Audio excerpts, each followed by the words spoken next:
شلون اليوم تشوف اجواء المتنبي؟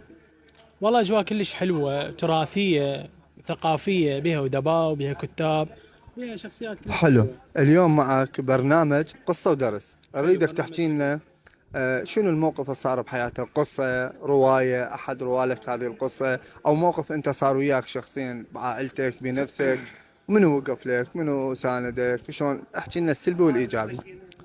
والله صراحة يعني مرات الحياة يعني تعلمك أشياء وتوقعك بنفس اللحظة، ومرات لا تخسر شخص عيد، مرات تخسر يعني أشخاص بس تحس إنه خسارتهم هيك عادية. زين، اذا مريت بظرف معين نقول مادي، منو القريب الك راح يساندك بهذا الشيء؟ لو ماما، لو ماكو؟ والله ممكن أصدقائي، ممكن أخوتي. أي. الله يحفظهم.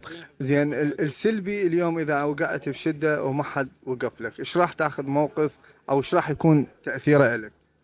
مو دائما يعني اوقع، هو مو غرور لو شيء، بس يعني شلون المواقف اللي اطب بيها والمشروع او كذا اللي اطب بيه يكون مدروس ومحكوم حتى الحمد يكون لله. ان شاء الله ناجح ومرتب هيك شيء. رسالتك اليوم لكل موقف او لكل قصه او لكل درس، شلون الواحد يتخطاها؟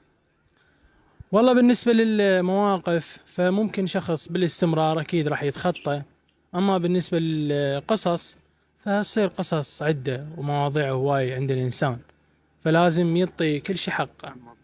تشرفنا حياك بلقائك الله حبيبي، شكرا حبيبي. جزيلا اهلا وشرف وسهلا. بي.